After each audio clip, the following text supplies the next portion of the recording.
You are blessed. We are blessed in the sense that we are in the house of the Lord today. That we are not in any place that will distract us from our faith in Him. Hallelujah.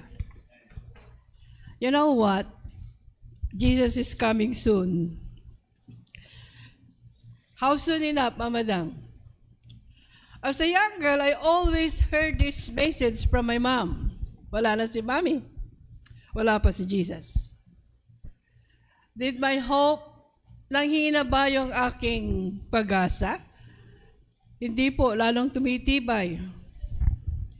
Nung bata ako, nakita ko na ang maraming kaguluhan sa mundo. Yung earthquake, yung gera,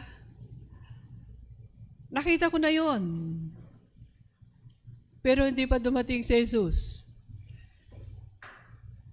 And as a growing up teenager, I saw more troubles. And I still hear the message, Jesus is coming soon. But as I study the Word of God, sa aking pagsasaliksik at sa aking pag-aaral ng salita ng Panginoon, at sa aking pananalangin, aking napagtanto na lahat ng bagay ay may panahon. There is an appointed time that God is coming. But there is an appointed time that God is going to test our faith in His appointed time. Ngayon, it's up to us if we will stay strong. Ang aking mensahe ngayong umaga ay ganito po ang titulo niya, Waiting Upon God. Pag-aantay sa Panginoon. Hindi lang po sa Kanyang pagdating, kundi sa Kanyang pagtugon sa lahat ng ating panalangin. Ano ang inyong mga panalangin na hindi nyo pa natatanggap ang katugunan? At ano ang inyong mga panalangin na natanggap nyo na ang katugunan? Ang paghahantay sa Panginoon ay hindi lamang Kanyang pagdating, kundi ang katugunan sa ating mga kahilingan sa Kanya. Marahil, kung titingnan natin, sasagot ba talaga ang Panginoon? Sabi ko nga sa inyo, naging bata ako, at ngayon ako na ay senior. I'll be 73 this year. Thank you, Lord. May mga maagang umuuwi, at mayroon ding late na umuwi. The oldest president died a week ago, Jimmy Carter, 104. Sabi ko, what a blessed life. Ang pag-aantay sa Panginoon, hindi lang sa Kanyang pagdating, kundi ang pag-aantay sa Panginoon sa Kanyang katugunan sa ating mga panalangin, sa ating mga kahilingan, at sa ating mga inaasahan. At sa ating pag-aantay, at pag ito ay naantala, dalawa po ang mangyayari sa atin. Tayo ay panghihinaan ng loob, ang ating pananampalataya ay manlalamig. I've been waiting for Jesus coming for, sabihin ko na, minus 3 years old. 70 years. Wala pa siya, hindi pa dumarating. Subalit, ang Kanyang katugunan sa lahat ng aking panalangin ay Kanyang ibinibigay. At yun ang nagpapatibay sa akin ng pag-asa na isang araw darating siya. Dahil ang Diyos kailanman ay hindi magsisinungaling. Amen? Ang tao, kalimitan, sinungaling. Sino sa atin ang hindi nagsinungaling? Taas ang kamay. Lahat tayo ay may kasinungalingan na naganap sa ating buhay. Amen? Subalit, hindi yun ang dahilan para hindi tayo tugunin ng Panginoon. Kundi, ang importante sa pagtugon ng Panginoon sa ating panalangin ay bantayan ang ating puso. Babasahin ko po ang aking, kung saan ko kinuha ang aking mensahe ngayong umaga, dito po sa aklat ni Propetang Habakuk. Gusto ko pag uwi nyo, basahin nyo po siya. Tagalog ang English para maintindihan nyo. 3 kapitulo lang ito. 3 chapters. Read it over and over again para maintindihan nyo. Si Propetang Habakuk ay isang propeta sa panahon ng mga hari, in the days of the king.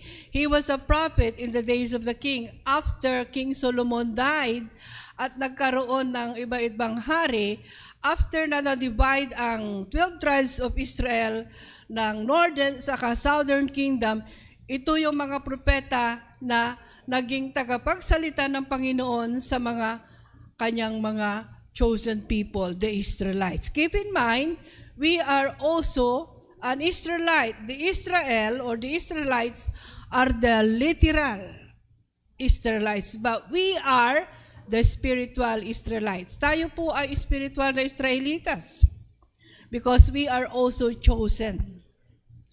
If the Israelites were chosen by God to proclaim His power and His name, we as believers of Jesus Christ are also an spiritual Israelites for us to proclaim that God is real and that God is alive.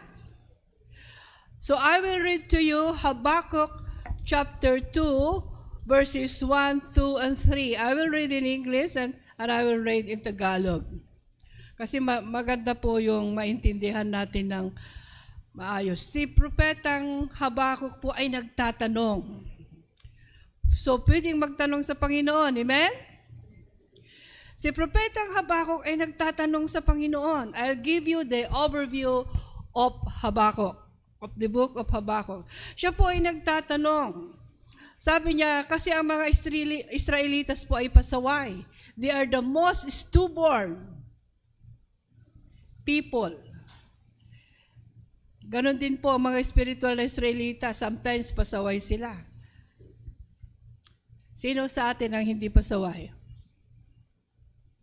They are the most stubborn and stiff-necked people. Ano bang kasalanan nila na talagang pag nagalit ang Panginoon ay talagang pinupuksa sila?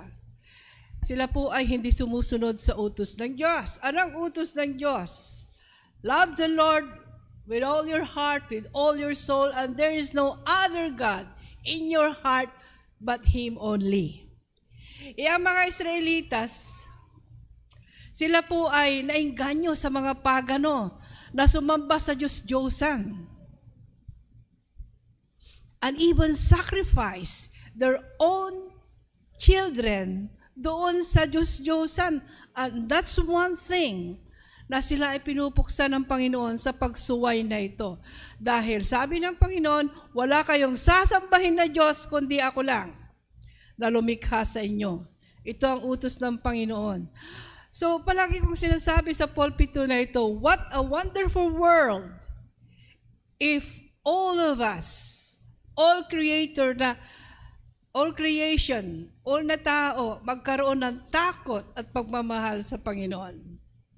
Ano sa palagay nyo ang mundo natin? Walang magnanakaw, walang sinungaling, walang kurap, lahat lumalakad ng matuwid. Ang mundong ito ay masaya, amen? Pero hindi. Mas matindi yung kalaban. Kaya nga sabi ng Panginoon, magbantay kayo.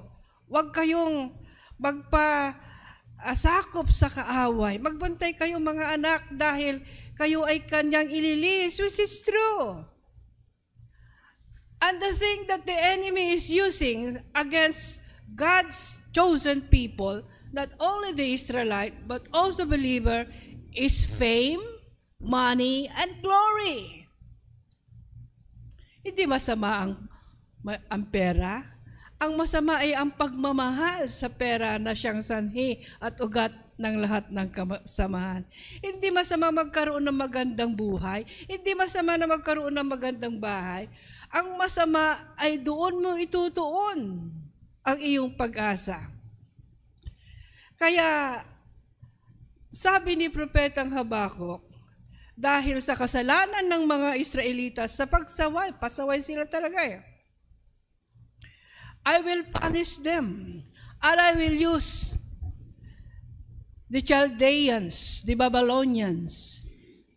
Nasasakupan sila at pupuksain sila. Sabi ni Habakuk, Panginoon, bakit mo gagamitin this Babylonian or these Chaldeans are the most ruthless. Pag sinabi mong ruthless,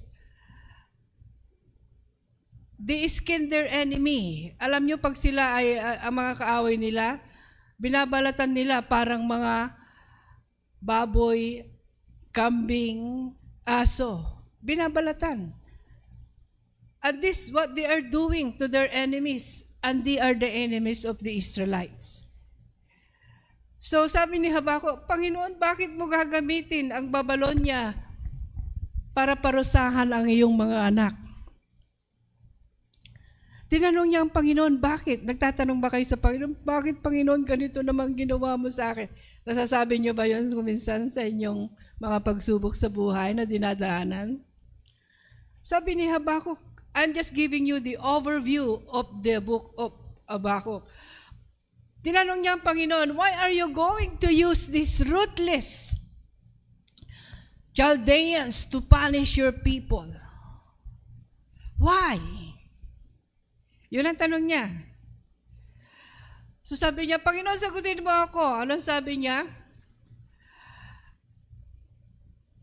Basahin ko sa verse 1, I will stand upon my watch and sit me upon the tower, and will watch to see what he will see unto me. Nagtatanong siya eh.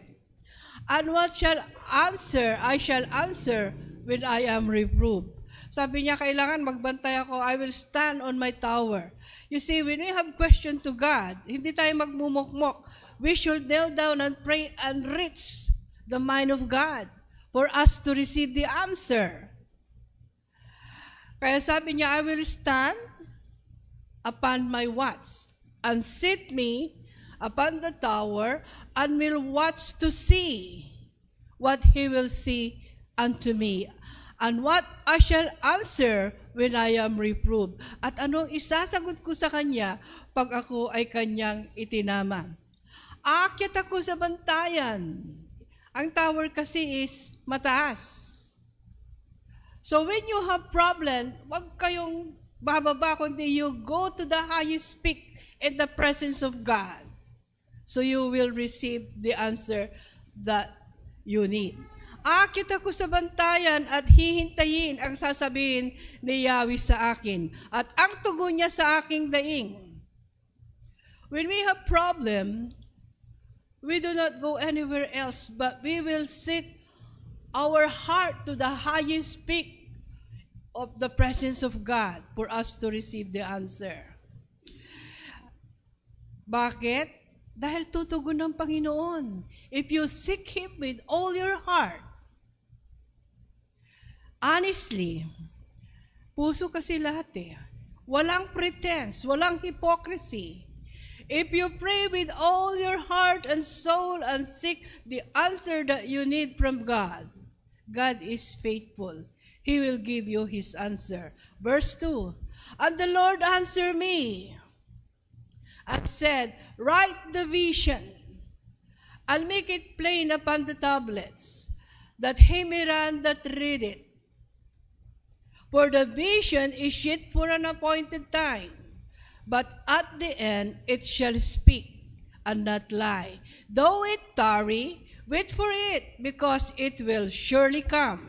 It will not tarry. Behold, the soul which is lifted up is not upright in him, but the just shall live by faith. Ito ang tugon ni Yahweh. Isulat mo sa malinaw sa mga tapyas ng bato. May tablet na noon, no? Bato lang ang tablet noon. Ngayon, hawak nyo na. Ang bato kasi hindi mo pwedeng hawakan.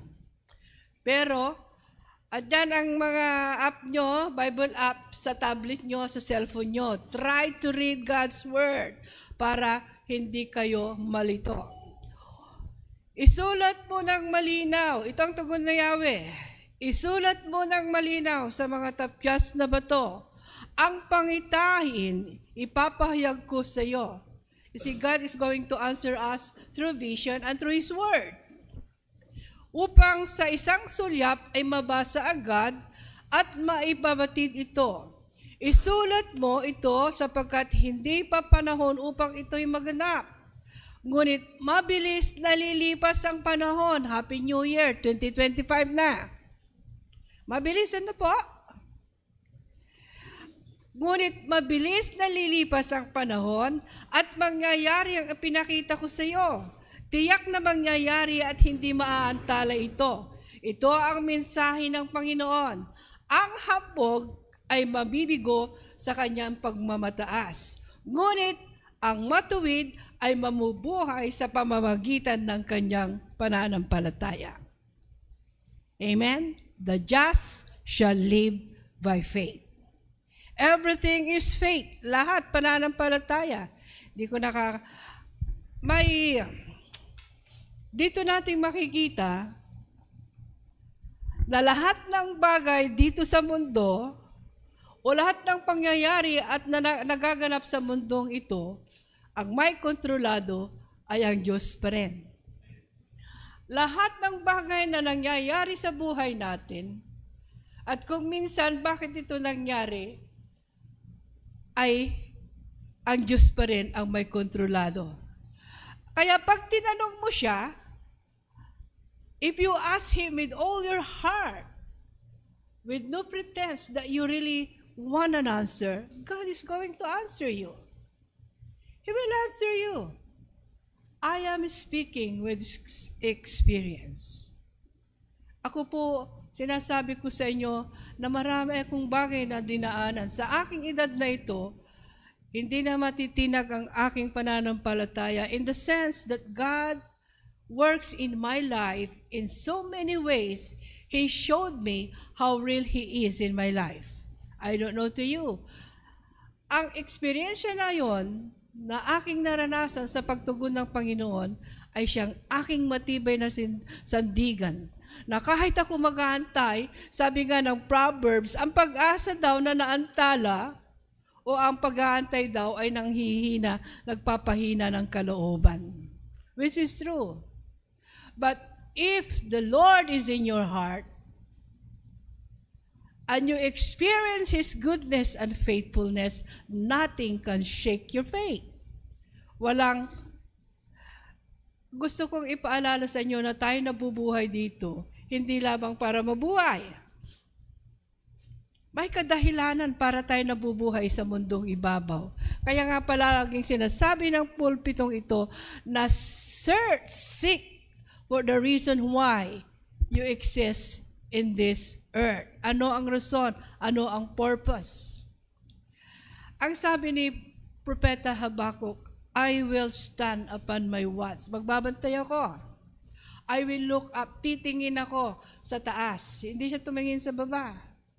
I will look around. Titingin ako sa aking kapaligiran. But I will look within. And what's to see? Titingin ako sa aking puso, sa aking katanungan, at ako'y magbabantay kung anong sasabihin ni Yahweh sa akin.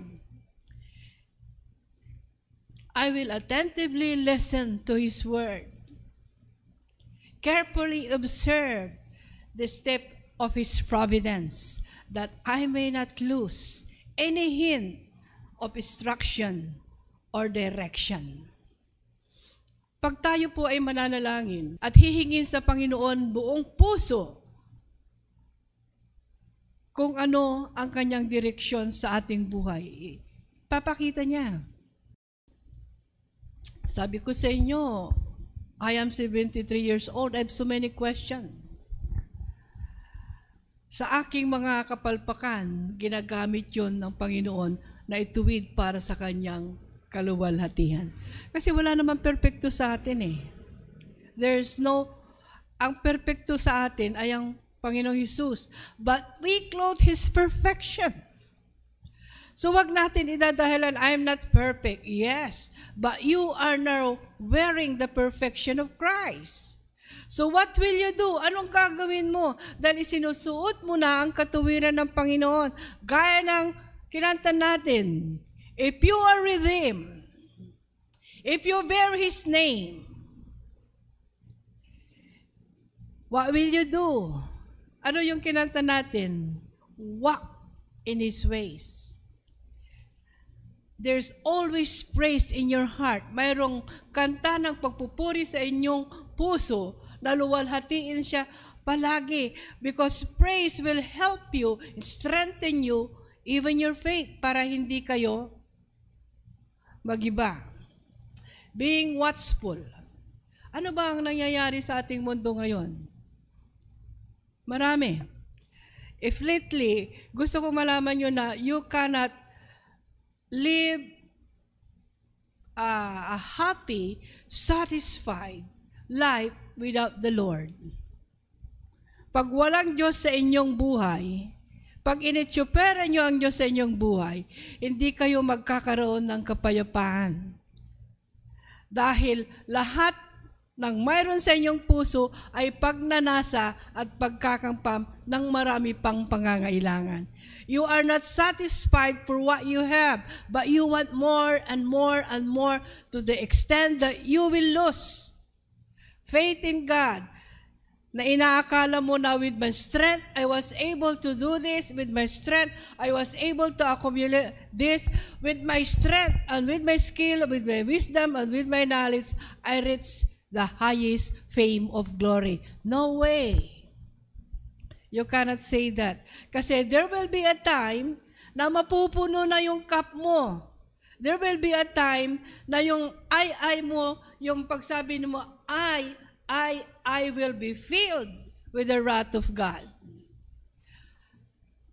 Nakita nyo, social media platform, viral ngayon, yung Los Angeles fire. At sino ang mga biktima ng sunog sa LA? Who are the victims? Before that happened, there was a celebration. This is the Globe Award. Yung host o yung MC sabi niya, now let's see, we're going to vote who has the highest number of applause. So, nilagay nila 1, 2, 3. And then sa last, God. So, yung unahan, 11. Yung first applause, 11. Pangalawa, 3. And then yung pangatlo, 0. And then yung pang-apat, 1. Sino yung 0? At tinanong ng host, how about God? Sabi nila, 0. At ano ang sabi ng host? Yeah, this country or these towns is a godless town. At kung titignan nyo sa mga internet, during Halloween, mayroon pa silang, nagsuot sila ng costume na devilish costume, sabi nila, may placard sila. God, keep out God in LA. So, after that, the next day, nagkaroon ng wildfire. At alam nyo ba, ang natamaan, lahat ng artista na satanismo, na they are the cult. Even the Hollywood, alam nyo yung Hollywood Mountain? Nasunog. And there are content creator na nagsasabi, you cannot mock God. You cannot ridicule God. Hindi mo pwedeng imak ang Panginoon. Hindi mo pwedeng sabihin na walang pakialam ang Diyos sa akin. Hindi mo pwedeng sabihin na ang Pilipinas, buti na lang ang Pilipinas po ay hindi nagaganon. Amen? Ang Pilipinas po ay mayroon pa ring takot, pagrespeto at pagmamahal sa Diyos. Pero sa Amerika, wala na. At kung makikita nyo ang LA, all the mansions. So you see, what's the use? Umiiyak yung mga artista. Mga artistang, mga sikat na artista, si Paris Hilton. All the elite actress. Umiiyak sila. Si Kamala Harris, nasunog ang bahay niya. Sa Malibu eh. Balibo, Pasidina, Palisides, Altidina, all the house of the elites. Alam niyo kung bakit? Itong LA, they are more liberal residents. Kaya nadama yung mga middle class. Walang tubig. Sabi nila, walang tubig. No.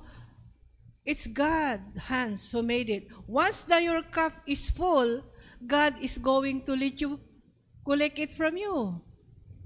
Pag puno na yung inyong salop, kakalasin na ng Panginoon. It is the appointed time to give justice to what these people is doing. They're worshiping, andito kasi yung satanismo eh. They're worshiping Satan. They even sacrifice kids. And it's about time God punish them. Gaya ng ating mensahan, Panginoon. Kaya no one, you cannot say na God is not in control. God is in control in this earth. He was the one who created everything and you think He will just let it go? No, hindi po. Kaya sabi ni Habakuk, bakit mo gagamitin ang mga evil na ito? Sabi ni Habakuk, nagtanong, and God answered him. Because I want the people to know, I want the Israelites to know that I am the only God that can save them. And I want this Babylonian to know that they don't have the power against my hand. Kasi ang Babylonian, pag sinabi natin Babylonian, that is, it's not even 100,000 army. It is million of army. Pero wala silang magawa. Pag ang kamay ng Diyos ang kumilos. Walang magagawa ang sino man. When the hand of God moves, nobody. When God, we say, it's about time that your cup is full and you need to be exposed. Pababayaan ka ng Panginoon. Go ahead. But let me remind you, there will be a day of reckoning. Go ahead. Kaya yung mga andyan sa housing na talagang nagtitimpi sa inyong paligid, just pray. God has an appointed time of reckoning doon sa mga evil ways. You see, my heart, desire for that place is to glorify the name of God. Create an environment that will love and fear the Lord and proclaim His glory. Pero walang nangyari. Anong nangyari dyan sa housing? Even in the whole house, ano nangyari sa housing? No one. Umiiyak man ako, sabi ko, Lord, it's a lesson learned. The next time you are going to bless me and will build, and you let me build a housing for the homeless, I'll see to it that your name will be glorified. It's a lesson learned for me. In a sense na, hindi ko gagamitin ang aking emosyon, kundi gagamitin ko yung direksyon ng Panginoon sa akin through the direction of the Holy Spirit. Maawa ka, pero yun ba ay direksyon ng Panginoon sa iyo? You see, most of those people na andyan na nakatira, isa lang sinabi, Madam, pag binigyan mo ako ng lugar, magsisimba na ako sa Humphrey. O saan na yung magsisimba sa Humphrey? Sila mismo nagkakalaban. Nakalimutan nila. Well, thank God sa akin sila nag-promise, hindi sa Panginoon, kundi sisingilin sila ng Panginoon. Because if you make a vow to the Lord, you should pay it. Bayaran mo because God is not mocked. Hindi mo pwedeng paglaruan ng Panginoon. If you say something, Lord, I'm going to do this for you, pay it because God is requiring for you. So ano po ang nangyari? Sabi ng Panginoon, antayin mo at mangyayari. Nangyari ba, Mama Dang? Yes. So what must I do while waiting upon God? Anong aking gagawin habang ako'y naghahantay sa Panginoon, sa Kanyang pagdating at sa Kanyang katugunan? What must I do? Anong gagawin ko while waiting from the Lord? Ano sa palagay nyo ang gagawin natin habang tayo naghahantay sa pagdating ng Panginoon O habang tayo nag-aantay ng katugunan ng ating mga kahilingan at panalangin? What must I do while waiting upon God? When we are tossed and perplexed with doubts concerning the way of God's providence, to all our prayers and requests to Him, we must stand upon our watch against the temptation, that it may never let us down, but set ourselves to the highest tower to see if we can discover or we can give away with this doubt so that we will hear what the Lord will tell us. Wag po tayong magmumukmuk, titignan ang ating problema sa paligid. Hindi tayo makakatulog. Sabi nga ni Pastor, naranasan nyo na ba yung problema na pagkising nyo yun ang unang naiisip nyo? I did. And the only thing that encouraged me is the word, is the reproof, o yung pagsaway ng Panginoon kay Samuel, na that strengthened my faith in Him. Sabi niya, Samuel, tumigil ka nga dyan, wag mong iyakan si Saul. Iyak ka nang iyak kay Saul. Tumayo ka dyan at ianoint mo si David. Siya ang pinili ko na kapalit ng iniiyakan mo. Pero hindi naging hari kaagad si David. He was trained by God in so many different ways, di ba? How many years? So sabi sa akin ng Panginoon, anak, stop crying, stop worrying. Let that anxiety in your heart be gone. Set yourself upon the highest tower and see me. Look at me. See me. Search me. Know my heart and know my mind. Nakaupo ako doon sa kantin nung mawala yung school. Umiiyak, tumutulo lang yung luha ko. Sabi niya, hey, stop crying. You have not lost anything. You have gained more. Para bang nabuhusan ako ng tubig. Sorry, Lord, forgive me. I ask forgiveness. Why did God allow it? For me to see His ways. For me to see His glory.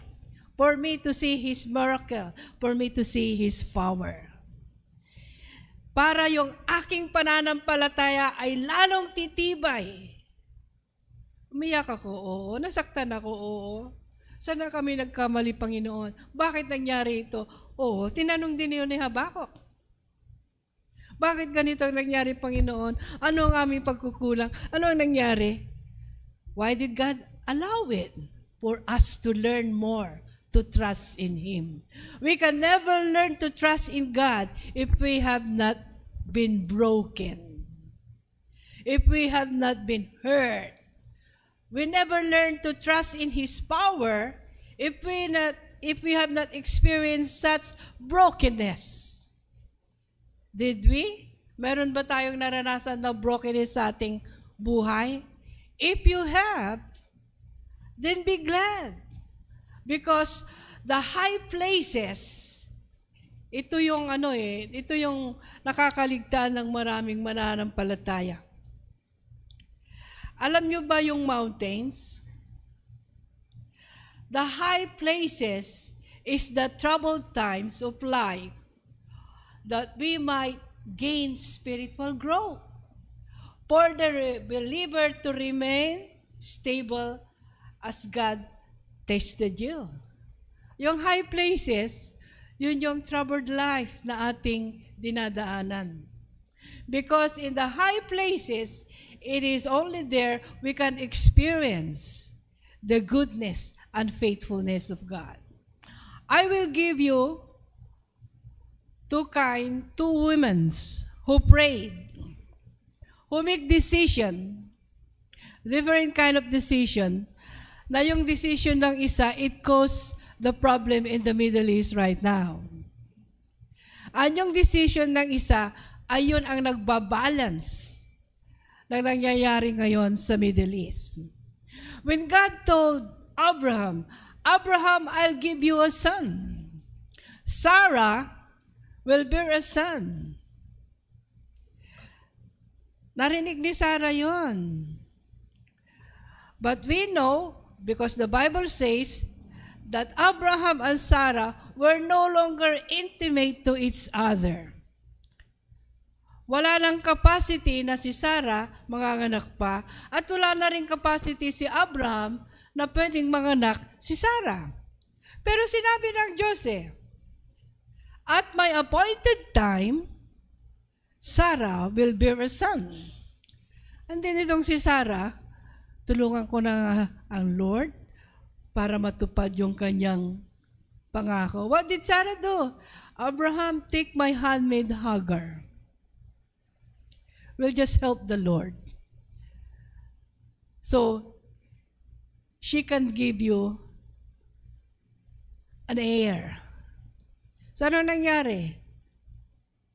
God did not fulfill His promise to Abraham? When the angel, at dito yun makikita natin I want to impart to each one of us na ang pangako ng Panginoon ay may appointed time. Sabi ko, Lord, 22 years na yung tinitirahan namin. So, galing pa sa Clarkview yan. Ibig sabihin, pinaglumahan ng Clarkview, yan ang ginamit namin dyan. Kaya nga, makikita mo, pag umuulan, dahil yung mga yero, kahit nalagyan mo ng Volcasil, tumutulo pa rin. So, pagpapasok kayo, may palanggana na nakalagay doon sa tumutulo. Pinalitan na, pero tumutulo pa rin. Sabi ko, Lord, thank you for the new building. Nagkaroon ba ng anxiety? Tumatawa lang kami. Lang ganyan, tumutulo. Lalo na sa kusina. Marami pang naglalarong daga sa taas. At din mamaya, makikita mo may langgam sa liig mo. Yung pala, yung galing sa taas. Dahil naglalaro yung mga daga, nalalaglag, pumupunta sa katawan mo. So, galing ang langgam na ito. You see, we have all the troubles in life every day. Nararanasan namin dahil luma na yung bahay. Yung moisture pa, ang daming nakadikit. Pa kasi pag may moist, ang daming nakadikit na mga insekto.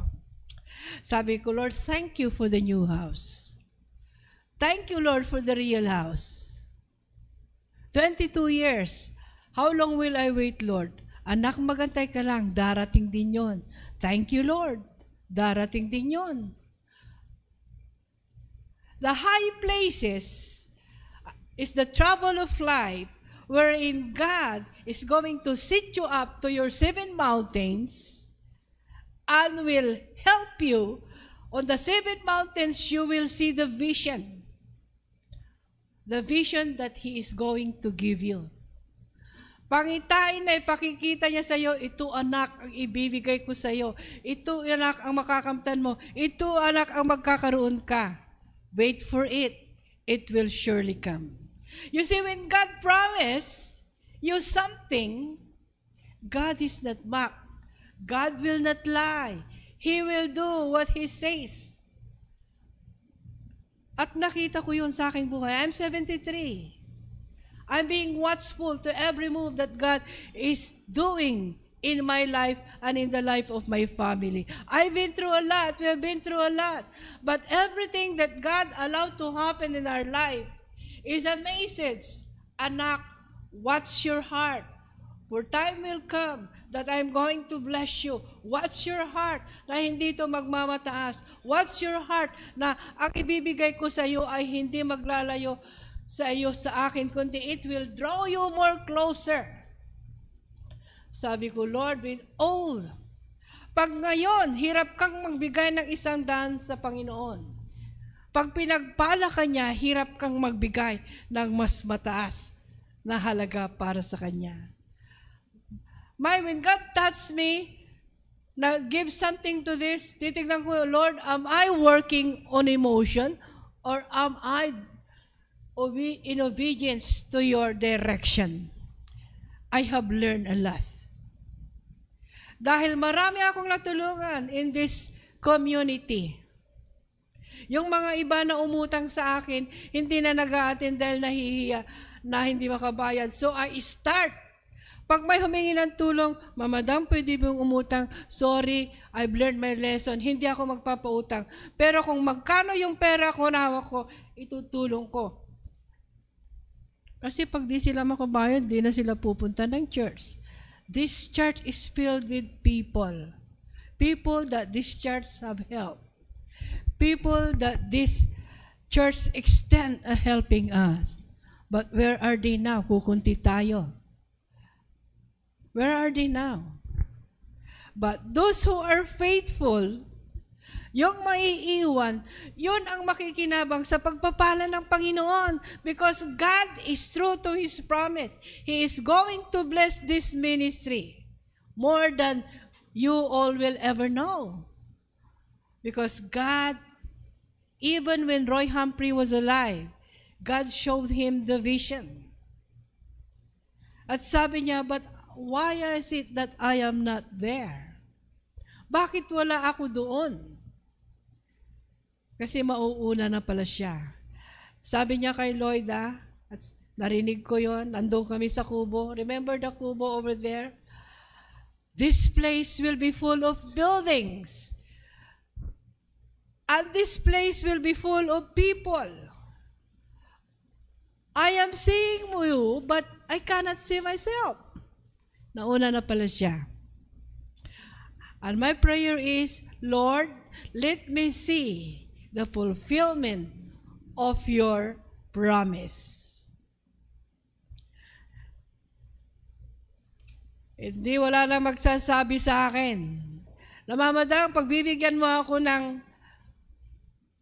kondo, mag-a-attend na ako sa church. No, I will not do that anymore.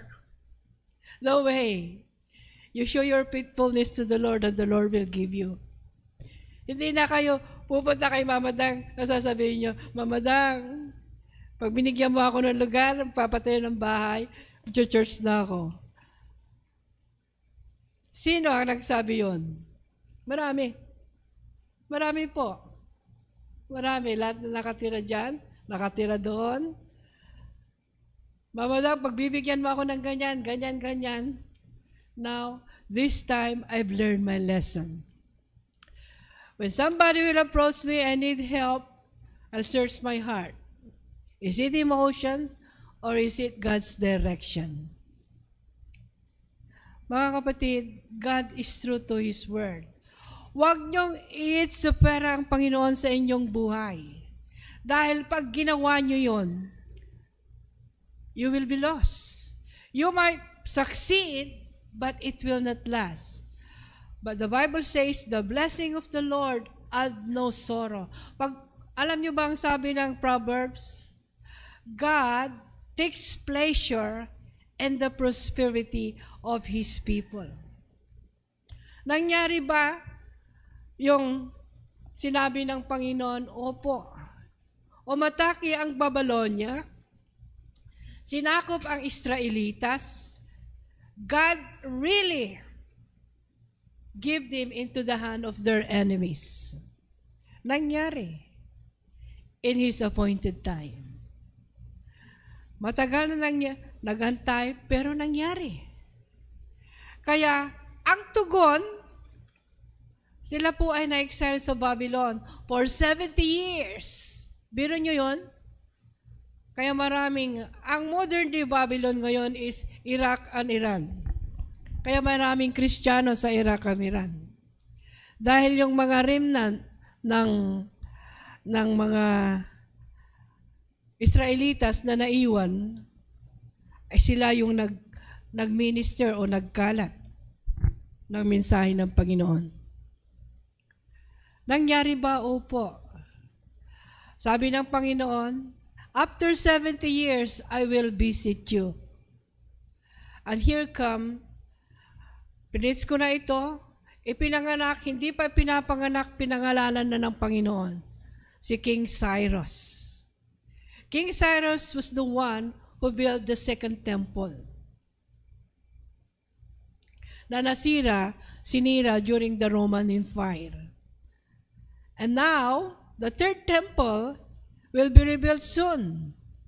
Yung pangatlong templo, gagawin na. At kung natapos na yon, doon darating si Jesus. Nangyari ba? Yes. After 70 years, God visited His people in Babylon. Medyo Persia na siya. Nagturo po ako ng social studies, world history. Different king na sumakop sa iba't ibang bansa.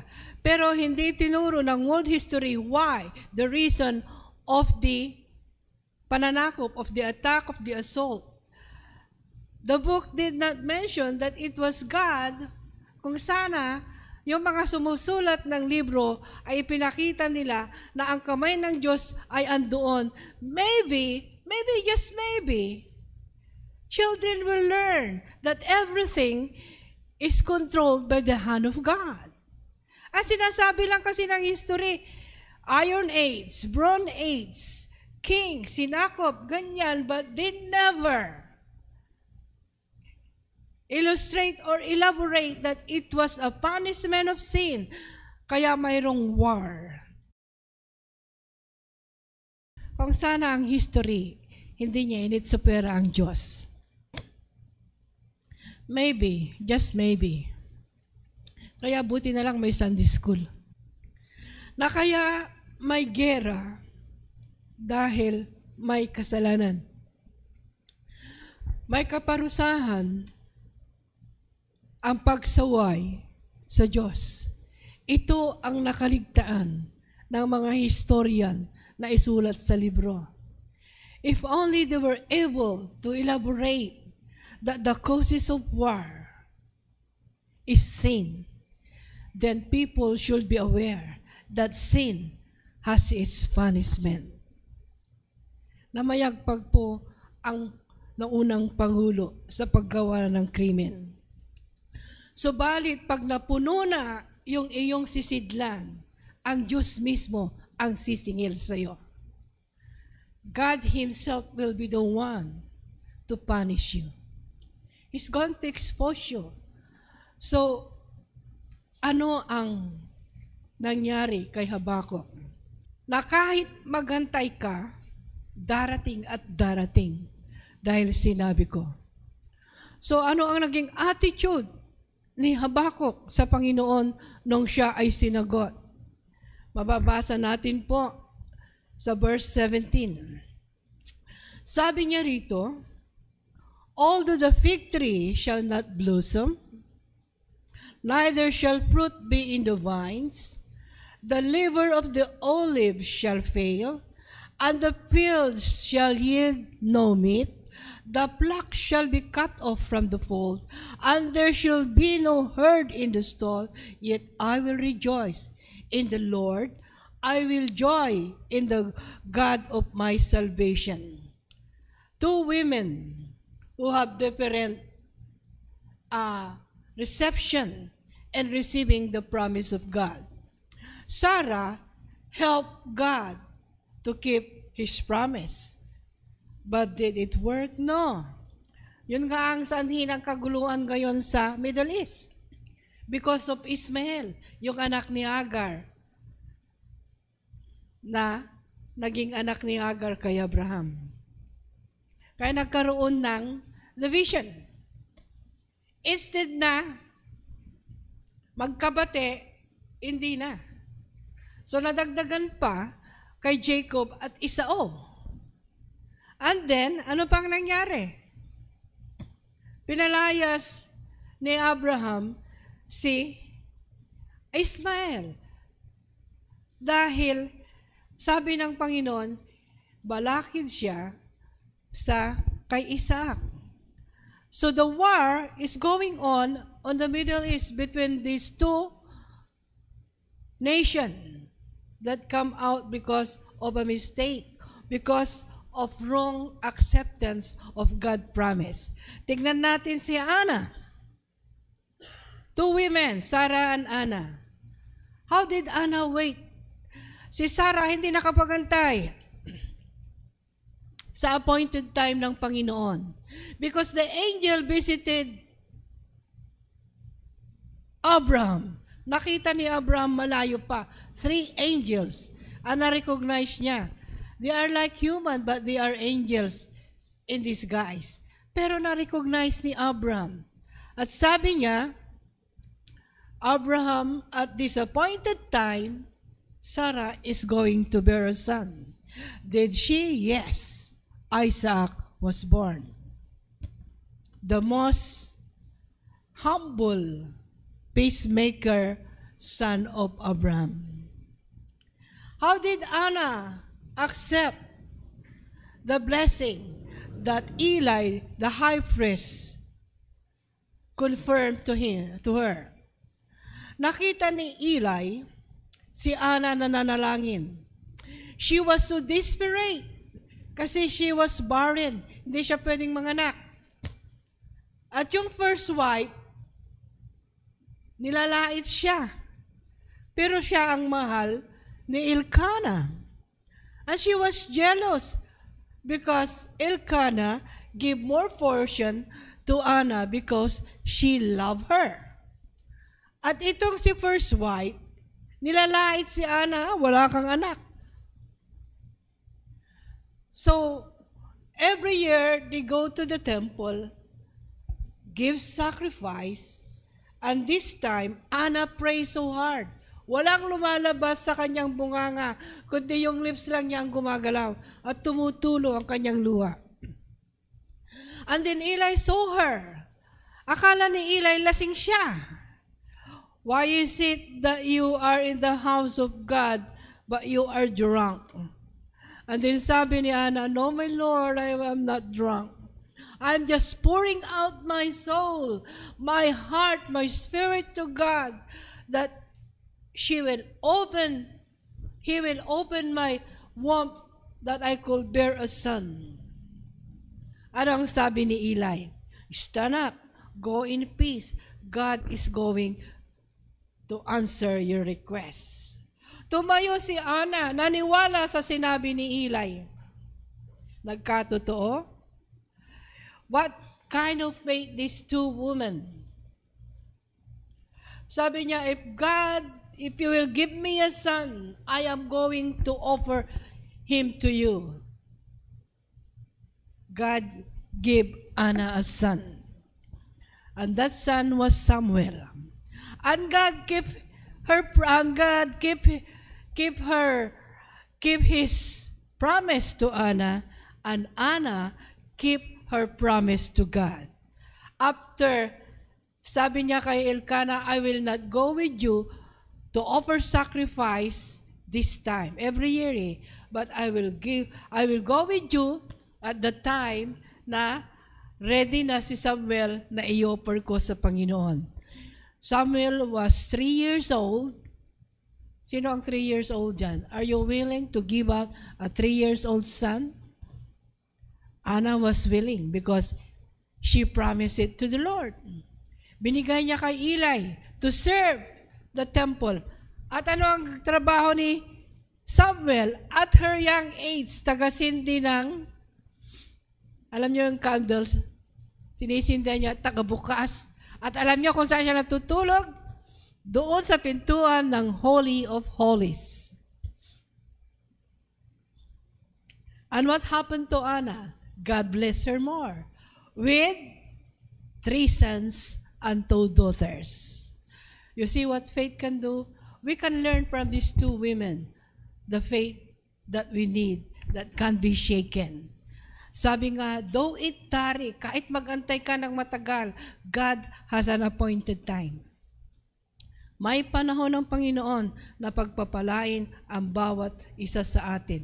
So habang tayo nag-aantay, ano ang gagawin natin? Saliksikin natin ang salita ng Panginoon.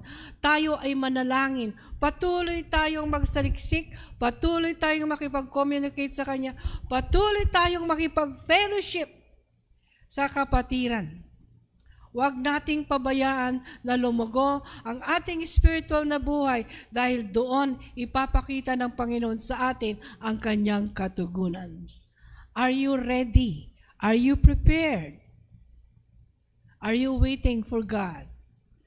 Are you ready to receive His promise in answer to your prayers?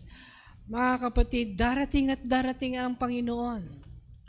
It might be when I am gone, or it might be when some of us are gone, but He is truly coming. Pasalamat nga ako pag dumating siya, wala na ako. I will not be experiencing the tribulation. Hindi ako maiiwan at makakaranas ng panahon ng kaparusahan dito sa mundo dahil sa kasamaan. Amen? So be watchful. When trouble time comes, do not give in to temptation na hindi yata tumutugon ang Panginoon. Hindi po. Tumutugon siya. Sinusubukan niya ang bawat pananampalataya natin. So your high places is the trouble of life that we meet along the way that will help us in our spiritual growth so that our faith will not be shaken. So when you look up and pray, and when you look around to see what is happening, you will watch and see what the Lord will tell you as you ask Him in prayer. Shall we all stand up? Did we receive something today? Hallelujah. Praise you, Jesus. Alalahanin po natin lahat ng bagay na nangyayari sa mundo ay kontrolado ng Diyos. It is controlled by the hand of God. And if He allow it to happen, you must know the message. Bakit niya hinayaan? Bakit hinayaan ng Panginoon ang lahat ng ito mangyari sa Ampre Center? I got the message. Because God prepare us for the blessed blessing that will come in the coming years. We want to prepare our hearts. Ang importante po kasi ay ang puso. Ano ang kalalagayan ng ating puso sa pagtanggap ng kanyang pagpapala? Hallelujah. Father, thank you for your word. Truly, O God, we have waited so long. But truly, O Lord, you will respond to our requests. And truly, Lord, you will answer all our questions. Father, we pray this morning that you will help us guard our heart, be in your ways, be directed by your Holy Spirit. Help us, O Lord, to walk in the way that you want us to walk.